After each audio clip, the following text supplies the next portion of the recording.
앞뒤 자분들 가운데 이렇게 좀 한번 인사해 보겠습니다. 조금 목소리를 솔톤으로 올리셔야 돼요. 어머 반가워요. 한번 해볼게요. 남자든 여자든 한번 해봅시다. 준비 시작. 어머 반가워요. 역시 수요 예배는 저희 핵심 교인들만 오시니까 너무 잘하십니다. 깜짝이야. 주일날 이거 하라 그러면 절반은 가만 계실 것 같아요. 너무 반갑습니다. 하나님께서 여러분들과 저 가운데 기한을 해주실 줄로 믿습니다. 지난 갈라디아서 1장에서 4장 11절까지의 내용은 교리적 차원에서 갈라디아 교인들에게 너희가 그런 이단을 따라가면 되냐, 어떻게 그런 것을 따라가 헛된 것들 가운데 살아갈 수 있느냐라고 바울이 말한 장면이었다면, 오늘 12절부터는 갈라디아 교인들과 바울의 개인적인 관계성을 두고 그가 정말로 처참한 절규와 같이 너 나의 사람들아 어찌 그런 것들 따를 수 있냐라고 개인적인 관계성을 두고 말하는 그러한 이야기들입니다. 특별히 12절 말씀에서는 사도 바울이 어떻게 갈라디아에 갔을 때에 그 교인들에게 어떠한 선교적 관점으로 그들과 관계성을 맺었는지에 대해서 말해주고 있지요. 우리 12절 말씀 함께 읽겠습니다. 형제들아 내가 너희와 같이 되었은즉 너희도 나와 같이 되기를 구하노라. 너희가 내게 해롭게 하지 아니하였느니라. 이는 모든 선교사님들과 복음을 증거하는 그리스도인들이 마땅히 가져야 하는 선교자의 또한 전도자의 마음입니다. 바울은 항상 자신의 문화적 아집을 다 내던졌습니다. 자신의 어떤 사회적인 위치, 그리고 내가 좀 더 많이 배운 사람이라는 입장, 그걸 다 내려놓았던 사람입니다. 항상 현지인들의 눈에 맞춰서 눈높이적으로 그들과 내가 전혀 다름이 없음을 보이려고 했습니다. 사람들은 항상 교만함이 있지 않습니까? 그래서 내가 너보다 낫다는 게 조금이라도 보여지면 너와 나는 좀 달라, 좀 티를 내려고 하죠. 외형에서부터 말투, 그 모든 것에 이르기까지. 그런데 사도 바울은 전혀 반대적인 삶을 살았습니다. 그리스도인들도 그렇게 살아야 되지요. 항상 내가 복음을 증거해야 될 그 대상자들과 눈높이를 맞추었습니다. 저가 어떤 것을 편히 여기는가, 저가 어떤 것을 좋게 여기는가, 저가 어떠한 말을 들었을 때의 마음이 열리는가, 거기에 대해 관심이 있어 갈라디아인들, 이방인들과 같이 먹고 자고 생활하고 그 모습이 그들과 동일한 삶을 살았다라고 말해주고 있습니다. 이것은 고린도전서 9장 20절에서 22절에 드러난 그러한 바울의 선교적 모습과도 동일한 모습이지요. 좀 길지만 함께 있습니다. 고린도전서 9장 20절에서 22절 말씀입니다. 유대인들에게 내가 유대인과 같이 된 것은 유대인들을 얻고자 하며 율법 아래에 있는 자들에게는 내가 율법 아래에 있지 아니하나 율법 아래에 있는 자같이 된 것은 율법 아래에 있는 자들을 얻고자 하며 율법 없는 자에게는 내가 하나님께는 율법 없는 자가 아니요 도리어 그리스도의 율법 아래에 있는 자이나 율법 없는 자와 같이 된 것은 율법 없는 자들을 얻고자 함이라. 약한 자들에게 내가 약한 자와 같이 된 것은 약한 자들을 얻고자 함이요 내가 여러 사람에게 여러 모습이 된 것은 아무쪼록 몇 사람이라도 구원하고자 함이니. 아멘. 바울은 예수님을 닮았습니다. 예수님도 죄인들의 친구라는 별칭을 받으셨던 분입니다. 왜냐? 그런 죄인들을 만나야 그들이 예수님 안에서 성화되어 거룩한 하나님의 백성이 될 것임을 예수님 아셨기 때문입니다. 우리 그리스도인들도 그러한 모습으로 살아가야 합니다. 너무 속된 것, 너무 세상적인 사람들 바라볼 때 혀 끌끌끌 차면서 지옥 가 그러면 안 되죠. 그런 사람들을 향하여 불쌍히 마음 품고 어떻게든 저와 내가 만나게 되었으니 어떻게든 저에게 예수 그리스도가 증거되었으면 좋겠습니다. 하나님 어떤 방법이 없을까요? 고민하고 기도하는 사람들이 그리스도인이 되어야 됩니다. 교회 생활을 많이 하고 특별히 교회 활동이 많은 교회들이 있어요. 저희 교회는 지금 많이 쉬고 있지만 정말로 좀 교회들 가보면 월화수목금토 심지어 월요일까지 나와가지고 매일매일 교회에서 이렇게 사역을 하고 하는 성도님들이 계셔요. 그럼 그분들이 그렇게 말해요. 항상 그 몸이 교회의 메인바가 되시니까 이렇게 이야기해요. 목사님 한 20, 30년 이렇게 교회에서 열심히 충성되게 살았더니 사회 친구들이 다 끊겼어요. 거기까지는 이해할 만해. 근데 그 뒤에 하는 말, 여러분 예상하는 말이 있죠? 그래서 뭐라고 말합니까? 그래서 전도할 사람이 하나도 없어요. 난 전부 다 이 집사, 박 집사, 김 집사, 만나는 친구들도 저 교회 김 집사, 저 교회 박 권사 막 그렇게만 만나요. 제가 왜 이렇게 오버를 했죠? 아무튼 그렇게 말씀하시는 거예요. 근데 이건 한국 교회의 방향성이 잘못되었던 거예요. 한국 교회가 방향성을 좀 잃은 거예요. 우리는 교회를 위한 빛과 소금으로 빌려진 사람들이 아니잖아요. 우리는 세상을 향한 빛과 소금으로 예수께서 불러 모으신 그런 사람들이잖아요. 그런데 우리가 너무 교회에 매여 있다 보면 세상의 빛과 소금 역할을 못해요. 교회 안에서 지쳐가지고, 교회 안에서 그 모든 활동 가운데 지쳐가지고 전도할 생각, 세상 사람들과 나누고 그들을 끌어안을 에너지를 잃어버릴 때가 있어요. 이건 정말 문제가 있죠. 그래서 어떤 목사님은 교인들한테 이렇게 말한 적도 있어요. 나가 노셔요. 겨우지 마시고 밖에 나가 노셔요. 교회 안 와도 돼요. 주일날만 오세요. 나가 노셔요. 왜? 나가서 빛과 소금의 역할을 감당하라는 말씀인 거죠. 마찬가지입니다. 목회자들도 그럴 수 있잖아요. 목회자는 정말 교회의 메인 사람이고 이것 가운데 있는 자니까 나는 성도들밖에 만날 사람이 없어서 전도 못합니다. 이런 말하는 목회자 있으면 큰일 나는 겁니다. 어떻게 하면 됩니까? 핏게 들고 나가가지고 전도하면 됩니다. 목회자가. 그렇잖아요. 왜 안 하시잖아요. 그런 눈빛으로 보신 것 같은데 곧 할 겁니다. 여러분도 준비되고 제가 준비되고 교회가 상처를 다 끌어안고 그것으로 이제는 우리가 나가야 되지 않겠는가? 우리가 이제는 주의 복음을 놓고 나가야 되지 않겠는가? 그거의 만장일치가 될 때, 그 누구도 뒤로 물러나지 아니할 때, 저는 정말 꿈꾸거든요. 다 아침 출근 시간에 저 삼거리에 나가지고 피켓 딱 들고 오늘도 행복하세요, 주의 은혜 받으세요. 1시간 서 있으면 사람들이 아무 관심도 없겠지만 하나님을 얼마나 좋아하실까? 그러다 보면 복음의 역사가 일어납니다. 도시가 변화됩니다. 그런 교인 100명이 있어가지고 매일 아침마다 서로 돌아가면서 그걸 한다고 생각해 보십시오. 오늘도 행복하세요. 우리가 당신들을 위해서 기도하고 있습니다. 천안시야 평안하라 우리가 있노라. 그렇게만 하고 살아가도 하나님께서 얼마나 은혜를 주시겠습니까? 지난 교회에 있을 때는 그 담임 목사님이 그 시 연합회 활동을 되게 많이 하셨어요. 시청에도 자주 가고 도청에도 자주 가고 그러다 보니까 종교계 활동이 하는 그 모임이 시 안에 예산이 있고 도청 안에 그런 예산이 있거든요. 거기 가보면 수영에서 가보면 목사님들만 종교인 아니잖아요. 스님들, 신부님들, 때로는 뭐 이상한 종교의 사람들도 와 있어요. 근데 다 가서 보면 그 느낌이 좋아요. 스님들에게 예수를 증거하거든요. 예수를 믿으면 참 행복한데요, 스님. 나미아밋 이렇게 하세요. 진짜 그분 아예 말하기를 싫어해, 그 스님은. 그래도 막 목사님들이 막 이야기를 하는 거예요. 예수님 믿어야 되는데 고기도 못 잡수시고 아유 참 이렇게 약 돌리면서. 아무튼 여러분, 복음 증거할 길이 왜 없습니까? 때를 얻든지 못 얻든지 우리는 복음을 증거해야 되고 그걸 사모하고 있어야 돼요. 내가 언젠가는 반드시 행하리라. 내가 정말로 마지막 때에 주의 복음의 사역자가 되리라. 지금 바울은 그 모습 그대로 살아가는 겁니다. 그래서 그 마음 가운데 안타까움이 있던 거예요.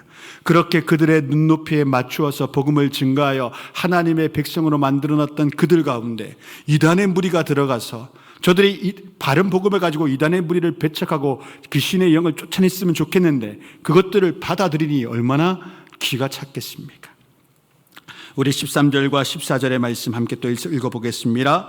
내가 처음에 육체의 약함으로 말미암아 너희에게 복음을 정한 것을 너희가 아는 바라. 너희를 시험하는 것이 내 육체에 있으되 이것을 너희가 업신여기지도 아니하며 버리지도 아니하고 오직 나를 하나님의 천사와 같이 또는 그리스도 예수와 같이 영접하였도다. 이 육체의 약함은 고린도전서 12장 7절에 나타난 약함과 동일한 것인지 아닌지는 알 수 없지만 그에게는 항상 육체적인 약함이 있었습니다. 고린도후서 12장 7절 함께 읽습니다. 여러 계시를 받은 것이 지극히 크므로 너무 자만하지 않게 하시려고 내 육체의 가시 곧 사탄의 사자를 주셨으니 이는 나를 쳐서 너무 자만하지 않게 하려 하심이라. 아멘. 너무 큰 은혜를 한 사람에게 하나님께서 독점적으로 주어버리신 거예요. 바울에게. 그 시대 그 누구에게도 주지 않았던 큰 은사와 이상을 그에게 허락하여 주셨던 거죠. 그래서 하나님 생각하신 거예요. 바울을 위해서 바울아, 너를 위해서는 너 육체에 질병이 있어야 된다. 그것 때문에 네가 괴로워해야 되고 아파해야 된다. 그래서 네가 교만하지 않아야 된다. 쉽게 말하면 너가 그걸 얻어야 교주가 되지 않는다. 사탄의 종이 되지 않는다. 항상 끌끌끌 안고 살아가는 거예요. 근데 그게 정말 은혜예요. 정말로 훌륭하게 사역하신 목사님들이 말년에 병 얻는 거 제가 말씀드렸잖아요. 제가 그 모습을 보고 또 그 모습을 이야기를 들을 때에 그게 참된 복이셨구나. 왜? 여러분, 10,000명, 20,000명 교회를 이끌다 보면요, 정말 사람들이 그 10,000명, 20,000명의 교인들이 다 선하신 분들이잖아요. 선하신 분들이 한 분씩 한 분씩 이야기를 하는 거예요. 목사님 너무 대단하셔요. 목사님 너무 감사해요. 그게 한 10명 정도면 그래도 아니죠 하나님 이렇게 넘어갈 수 있잖아요. 그런데 1,000명, 10,000명이 그런 이야기를 하잖아요. 사람이 이상해져요. 이상해질 수밖에 없어요. 그런 목사님들 많이 계시잖아요. 근데 정말 하나님이 사랑하시는 분들 가운데는 병을 주셨어요. 그래서 어떻게 돼요? 아니지. 이건 내가 한 게 아니야. 하나님 하신 거지. 난 이 병도 내가 어떻게 할 수 없어. 나는 지금도 의사한테 가가지고 신장 투석을 받아야 되고, 지금도 저곳 가운데 가가지고 치료받지 않으면 금방 쓰러지는 사람이지. 하나님 감사합니다. 저는 아무것도 아닙니다. 바울이 그렇게 살아갔던 거죠. 항시 갈라디아 교회에 갔을 때도 문제예요. 왜냐하면 갈라디아 지역이 첫 선교지였다고 말씀하지 않았습니까? 그 첫 선교지에 갔는데 이 사람에게 어떤 풍토병이 있었는지, 혹은 어떤 사건을 당해가지고 사고를 당해서 쩔뚝거리고 있었는지 모르지만 아무튼 바울이 갈라디아 지역에 전도하러 갔을 때, 선교하러 갔을 때 외견에 다 드러나 버리는 약점이 보이는 거예요. 병났구나. 어디가 많이 다쳤구나. 근데 그 사람이 와서 이렇게 설교하고 이렇게 전도해야 되지 않습니까? 하나님은 여러분의 모든 것을 치유하십니다. 여러분의 모든 것을 회복하십니다. 아이고, 그럼 바울이 그랬다고요? 그런 바울의 설교를 들었을 때 갈라디아 사람들이 봤을 때 이런 의문이 들 수 있잖아요. 자기도 병 걸렸구만. 자기도 지금 아픈데 우리한테 치료와 회복을 이야기하네? 그런데 놀라운 일은 그에게 하나님이 능력을 주셔서 그가 기도할 때 병자가 낫고, 자기의 병은 고치지 않아야 하지만 그러한 은혜와 능력이 나타나고 말씀 가운데 권능이 살아나는 거예요. 그래서 그들이 저분은 정말 예수 그리스도의 사도구나 라는 것을 알게 되어서 많이들이 예수님께 돌아왔다라는 겁니다. 이런 일들을 로마서 8장 28절에 우리 사도 바울이 이런 삶의 경험을 놓고 이렇게 말한 것이죠. 로마서 8장 28절 함께 읽습니다. 우리가 알거니와 하나님을 사랑하는 자 곧 그의 뜻대로 부르심을 입은 자들에게는 모든 것이 합력하여 선을 이루느니라. 아멘이십니까? 우리가 악에 거하여서 일어난 부수적인 잘못된 일들 말고 우리가 선하여 살아가는데, 하나님의 거룩한 백성으로 선하게 살아가는데 일어나는 모든 좋은 일들과 안 좋은 일들은 합력하여 선을 이루게 만드시는 하나님의 섭리 속에 있습니다. 아멘이십니까? 그렇기 때문에 예수 그리스도를 정말로 진정으로 경외하는 이들 가운데는 어떤 안 좋은 일이 일어난다 할지라도 이걸로 나 망하겠네, 이걸로 나 죽겠네 라는 말씀을 하시면 안 되고, 하나님 이것으로도 나는 기대합니다. 이 약함을 통하여 하나님 어떻게 일하실지, 이 어려움을 통하여 또 하나님께서 어떻게 건져주셔서 하나님의 권능을 나타내 복음의 증거가 될지 하나님 저는 기대합니다. 하나님 이 기대에 부응하여 주옵소서. 이것이 사도 바울의 믿음이요 그리스도인들의 믿음이었다라는 것입니다. 사도 바울이 그렇게 복음을 증거할 때 갈라디아 교인들은 그의 약함을 어루만져 주기 시작했습니다. 아이고 괜찮아요. 바울 사도님 괜찮아요. 뭘 그렇게 힘들어 하셔요. 이런 것 가지고 부끄러워하지 마셔요. 병날 수 있지. 목사도 병날 수 있고 어려움 당할 수 있지. 우리 똑같은 사람이라고 우리한테 말씀해 주셨잖아요. 그러니까 우리가 더 잘 섬길게요. 더 잘해드릴게요. 더 잘 기도할게요. 그와 같은 일들을 그와 사도 바울과 그들이 경험했습니다. 그러니까 이 말은 무슨 말입니까? 얼마나 너희가 영적으로 나와 유대관계가 깊었느냐, 우리가 얼마나 친밀한 지체들이었고 그리스도의 공동체였느냐. 그래서 더 마음이 아픈 거지요. 사랑하는 성도 여러분, 우리는 이 땅을 살아가면서 우리의 약함을 바라보며 살아가면 안 됩니다.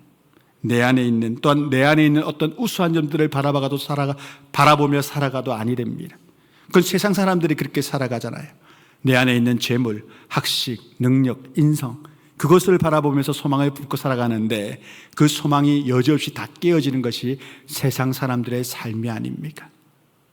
그와 같은 것으로는 우리가 희망을 볼 수가 없습니다. 우리의 희망은 오로지 우리의 연약한 손을 붙잡고 계신 예수 그리스도에게만 있습니다. 나의 약함을 끌어안고 계신 하나님의 품 안에서만 우리가 희망을 노래할 수 있다라는 것입니다. 오히려 우리는 우리의 약함을 발견할 때 기뻐해야 됩니다. 나의 연약함을 발견할 때 기뻐해야 됩니다. 아, 하나님이 이 약함도 어루만져 주시겠구나. 내 아버지께서는 이 연약함을 통하여 또한 아버지의 일을 시작하시겠구나. 그런 다음 내가 말할 수 있는 것은 하나도 내가 이루어 놓은 것이 아닙니다. 오로지 하나님이 다 하셨습니다. 그 말을 또한 할 수 있게 하시겠구나. 그런 것들로 기대감을 가지시는 겁니다. 산 가운데 어떠한 어려움, 어떠한 불행, 그것들을 바라볼 때, 물론 말할 수 없는 불행이 올 때는 어찌할 수가 없지요. 저번에도 말씀드린 것처럼 자녀가 하늘나라로 갔을 때 그 불행 앞에서는 이 연약함도 이루실 것이라 저도 그런 말 못합니다. 그런데 그 부모님들이 나중에는 또 고백을 하는 것들이 있습니다만은 그런 것들 말고 우리 인생 살아가면서 물질의 고난, 내 육신의 고난, 우리의 관계의 고난, 그러한 것들요, 너무 아무나 겪지 않는 고난 말고 그 누구든 겪을 수 있는 그런 아픔, 그러한 상처, 그때는 기억하셔요. 하나님 이것이 또한 복되게 하실 것이다. 이 또한 극복하게 하실 것이고 이겨내게 하실 것이다. 그것을 믿는 믿음이 우리의 믿음입니다.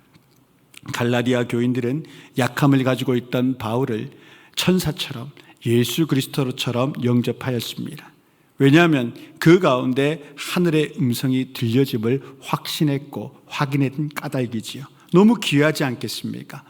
저분의 입술 가운데는 하나님의 말씀, 하나님의 음성이 진짜 들려져. 그럼 얼마나 그 말씀 가운데 힘을 얻고 능력을 얻으니까 기쁨이 있으니까 바울이 얼마나 귀히 보였겠습니까? 그래서 정말로 예수님이 영접하듯 그를 영접하고 사랑하였습니다. 그런데 15절 말씀에 바로 반전이 일어나죠. 우리 15절 말씀 함께 있습니다. 너희의 복이 지금 어디 있느냐? 내가 너희에게 증언하노니 너희가 할 수만 있었더라면 너희의 눈이라도 빼어 나에게 주었으리라. 이렇게 읽으면 조금 그 의미가 덜해요. 좀 어순을 바꿔야지 해석이 좀 잘 가능한데 15절 다른 말씀 제가 드린 거, 그 다음 말씀이 있나요? 그래, 뒤에까지 있군요. 알겠습니다. 그럼 15절 이걸로 한번 읽어볼게요. 함께 읽습니다. 내가 너희에게 증언하노니 너희가 할 수만 있었더라면 너희의 눈이라도 빼어 나에게 주었으리라. 그러나 지금 너희의 복은 어디 있느냐? 이게 원래 헬라어 원문에 나타나는 그런 느낌인 거죠. 너희와 나는 이렇게 친밀하여 너희가 눈이라도 빼어서, 그래서 이 구절 때문에 많은 신학자들은 눈에 병이 있었나 보다. 그 예전에 다메섹 도상에서 눈을 한번 하나님께 치심을 당했잖아요. 그때 이후로 후유증이 남아있어 뭔가 안지라든가 눈에 있는 뭔가 다른 사람의 눈에 드러나는 그런 외형적인 변질이 있었나 보다 라고 학자들은 생각하죠. 그래서 갈라디아 교인들이 바울 선생님, 우리가 하나님이 진짜 허락하신다면 우리 두 눈 중에 한 눈이라도 빼서 당신에게 드리고 당신 눈을 내가 하나 가져가고 그래서 반쪽 세상이라도 확 명확하게 보시는 그런 분이 되었으면 좋겠습니다. 뭐 그런 말들을 했다라고 가정을 하는 거죠. 그렇게 추정을 하는 것이죠. 그런데 그런 바울이 말합니다. 지금 너희의 그런 복은 어디 있느냐? 목회자를 사랑하고 교회 공동체로서 하나가 되었고 하나님 안에서 진리를 붙들었던 그런 너희의 복이 지금은 어디로 가버렸느냐?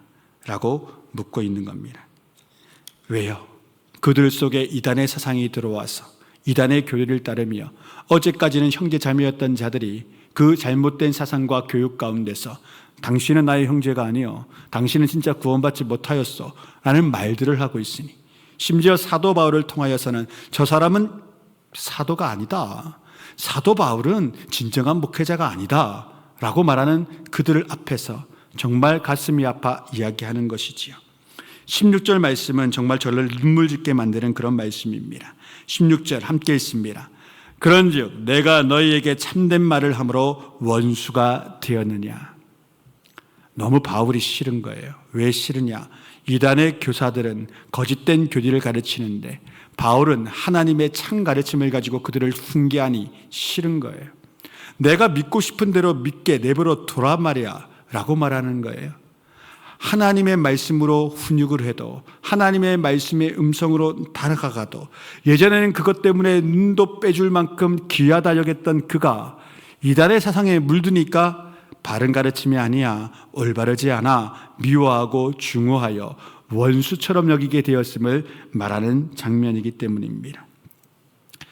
이 갈라디아 교회에 들어온 이단의 사상이 무섭고 또한 위험했던 것은 이겁니다. 세상의 논리와 같은 그러한 논리로 저들은 그 사람들을 현혹했습니다. 구원은 인간의 노력, 당신들의 재능, 당신들의 능력으로 쟁취할 수 있어. 열심히 우리가 가르치는 이 단계별로의 학습을 다 마쳐서 율법적인 삶을 온전히 우리처럼 해내는 자만이 구원을 받는 겁니다 라고 가르치기 시작합니다. 그래서 얼마나 많은 교육과정이 있었겠습니까? 얼마나 많은 실습과정이 있었겠습니까? 그래서 완전 세상 학교처럼 가르치기 시작하고 실습하기 시작하고 그것들을 단계별로 나누어 테스트하고 그것을 통과한 사람들만 구원받는 자가 되는 겁니다. 그러면 어떻게 되는 줄 압니까? 가르치는 자에게 매여버립니다. 요즘도 여러분들 어린아이들 이렇게 대학 가려고 그러면 막 그런 분들 있잖아요. 일타 강사 막 그런 분들 있잖아요. 그런 분들한테 부모님들이 매일 수밖에 없잖아요. 그런 것처럼 내 영적인 모든 것들이 저 사람 입술에서 나오는 가르침에만 달려있다. 저것이 올바른 가르침이다 라고 그가 속이기 시작하고 거기에 속임을 당했어요. 그러면 완전히 그의 말에 복종하는 그런 사람이 되죠. 그리고 그것 단계를 거쳐간 사람들 가운데는 어떠한 심경이 되느냐, 어떠한 심성이 되느냐, 교만의 심성이 생겨날 수밖에 없어요. 나는 저 선생님 따라서 1단계부터 7단까지 다 마쳤어. 나는 이걸 완벽히 해냈어. 김 집사 아직 그것도 못했어. 너 아직도 1단계냐? 아이고. 그러면서 어깨가 으쓱해지죠. 그러면 7단계 올라간 사람들에게는 어떤 일이 벌어지겠습니까?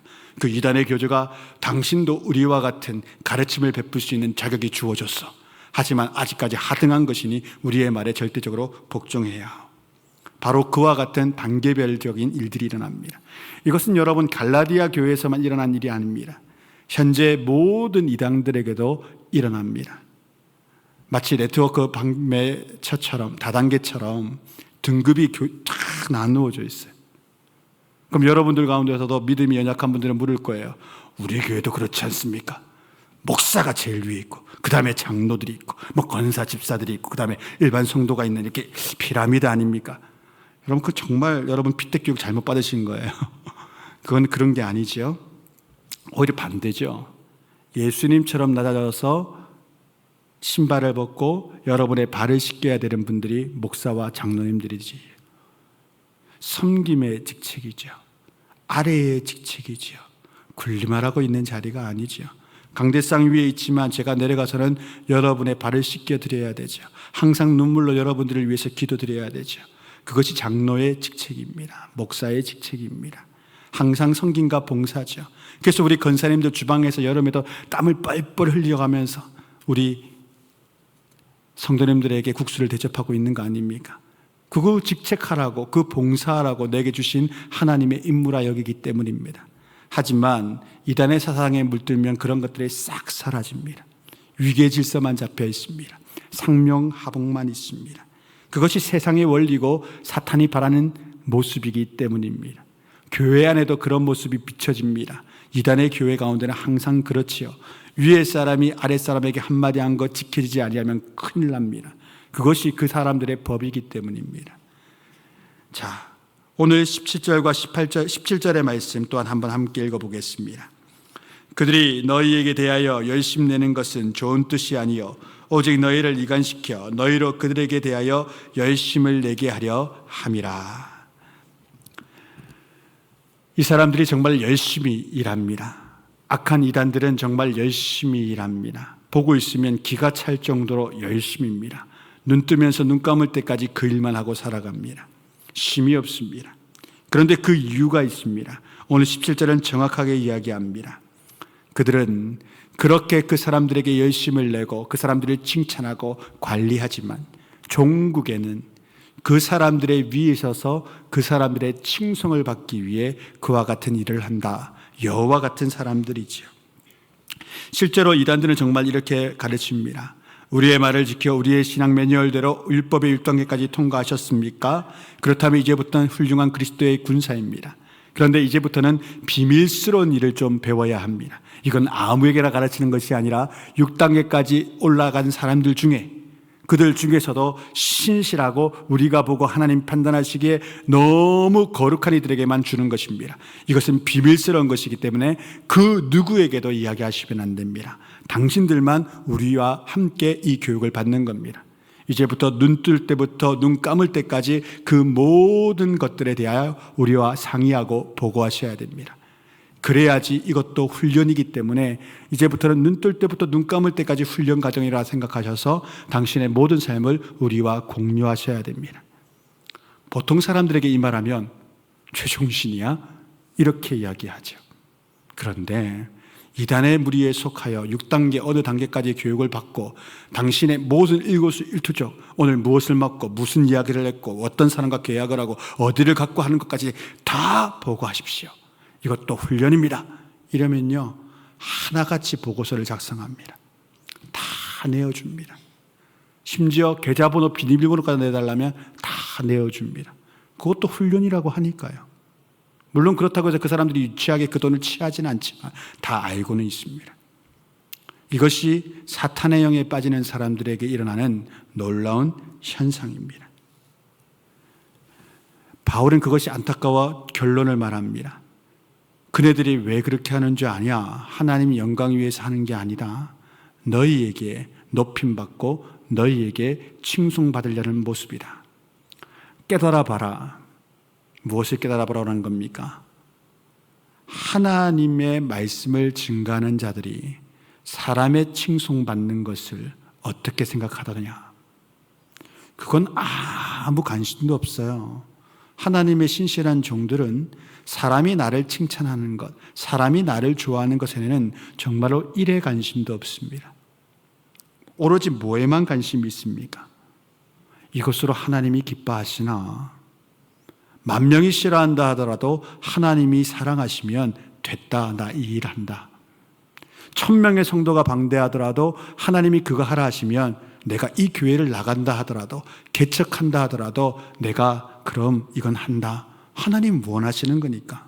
사람하고는 상관이 없어요. 하나님하고만 상관이 있는 거예요. 사도 바울은 지금 그 이야기를 하는 겁니다. 이미 우리가 갈라디아서 1장에서 들었지 않습니까? 너희가 사람에게 좋게 하랴 아니면 하나님께 좋게 하랴. 바로 그 말을 다시 하는 겁니다. 거짓된 자들은 사람의 관심 사는 것을 좋아한다. 사람에게 인기 얻는 걸 좋아한다. 너희가 지금 보고 있는 그들이 그들의 아니냐? 그러나 진정한 하나님의 사람은 그런 것에는 일도 관심이 없다. 18절과 19절의 말씀 함께 읽어보겠습니다. 좋은 일에 대하여 열심으로 사모함을 받음은 내가 너희를 대하였을 때뿐만 아니라 언제든지 좋으니라. 나의 자녀들아, 너희 속에 그리스도의 형상을 이루기까지 다시 너희를 위하여 해산하는 수고를 하노니. 좋은 일, 선한 일, 그것은 그리스도 예수를 위한 일, 하나님을 위한 일, 복음을 위한 일입니다. 사도 바울은 그와 같은 일에 인정받고 그와 같은 일에 함께하는 것을 좋아하지 그 외에 사람의 칭찬과 사람의 일에는 관심이 없다 말하는 것입니다. 그리고 그렇게 사역해 왔고 또한 너희가 지금 다시 그러한 나쁜 사상에 빠졌기 때문에 나는 이전과 같은 해산하는 수고, 아이를 잉태하여 10개월 동안 배 안에 넣었다가 그를 출산하기 위해서 해산하는 그 아픔을 겪는 것을 다시 하겠노라 라고 말합니다. 다시 너희를 가르치고 양육하고 훈육하고 또한 참고 인내하고 눈물로 기대하고 밤낮으로 너희를 위해 기도하며 눈물 흘리는 그 일을 내가 다시 하려 하노라 라는 것이지요. 제가 이 말씀을 읽다가 목이 약간 잠겼어요. 하나님, 저는 아직까지 천성교회를 위해 해산의 수고를 경험해 보지 못했습니다. 근데 하나님 바로 말씀해 주시더라고요. 새벽에. 임 목사야, 넌 이제 임신 초기다. 뭔 해산의 수고를 벌써 생각하냐. 이제 시작인데 그날은 곧 온다. 기도로 준비해라. 아멘이더라고요. 저는 수고하는 걸 겁내지는 않아요. 왜냐하면 제 안에 능력이 없기 때문에 할 수 있는 건 열심을 내는 것밖에 없었거든요. 지금까지도 그렇게 살아왔고. 그래서 수고해라 이 말이 저는 그렇게 나쁘게 들리지 않아요. 수고는 얼마든지 할 수 있습니다. 재능 이상의 무언가를 해내라 하면 어렵지만 열심을 내라, 수고해라, 땀을 흘려라, 그건 제가 잘합니다. 하나님, 그렇게 말씀드렸던 것 같습니다. 여러분, 오늘 사도 바울은 무엇을 위해서 수고한다 말합니까? 그것은 바로 자신과 우리 모두가 예수 그리스도의 형상을 잊게 하기 위한 해산의 수고를 하겠다라고 이야기합니다. 다른 말로 하면 예수님처럼 되게 하는 일, 일반적인 성도가 예수님처럼 되게 하는 일에 나는 해산의 수고를 아끼지 않겠다라고 이야기합니다. 여러분, 예수님을 믿는다는 것은 내가 예수님처럼 되는 삶을 살아가는 겁니다. 우리 안에 있는 욕심을 그래서 버려야 되는 거죠. 근데 예수님처럼 되면 욕심이 안 나요. 별 욕심이 없어요. 물욕이 많이 사라져요. 예수님처럼 되면 또한 죄된 것들에 대한 경각심이 엄청 커져서 미워져요. 또한 예수님처럼 되면 금방 내가 좀 못난 사람이나 분을 탁 냈다가도 아이고 주여, 이러면 안 되죠. 이러면 안 되죠 하고 회개하며 하나님께 나아갈 수 있고, 예수님처럼 되면 내게 미운 짓 한 사람도 끌어안을 수 있어요. 가식적인 끌어안음이 아니라 다 잊어버리고 하나님 그래랬으니 나 이 사람 사랑할래요 하고 끌어안을 수 있어요. 그러면 그 이가 느껴요. 내가 끌어안은 그 당사자가 느껴요. 아, 이 사람 진심이구나. 이 사람 말로만 예수 말하는 사람 아니구나.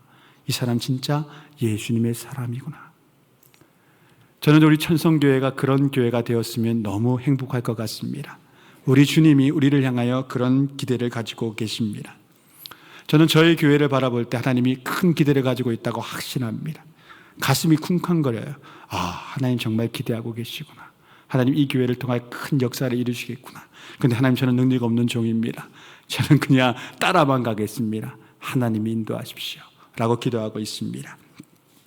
지난 한 주간에 한 영상을 봤습니다.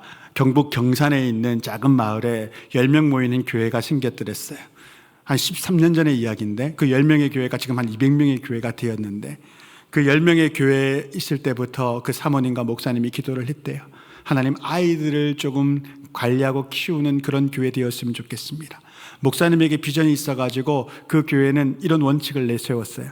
절대 우리는 수평교인 받지 않는다. 10명의 교회나 교인이나 다른 교회에서 오는 사람은 우리 교인에 소속될 수 없다. 우리 교인들이 전도하거나 예수 믿지 않는 사람들, 생자, 그런 초신자들로만 이루어진 교회, 그들을 양육하여 교회로 만들어 가겠다, 키워나가겠다. 그것이 변함없이 되는 거예요.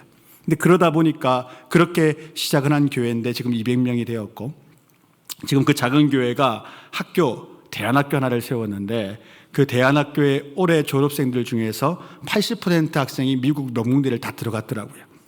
그러니까 중학교 1학년 때부터 고3 때까지 그렇게 6년 동안 아이들을 같이 생활을 하는 거예요.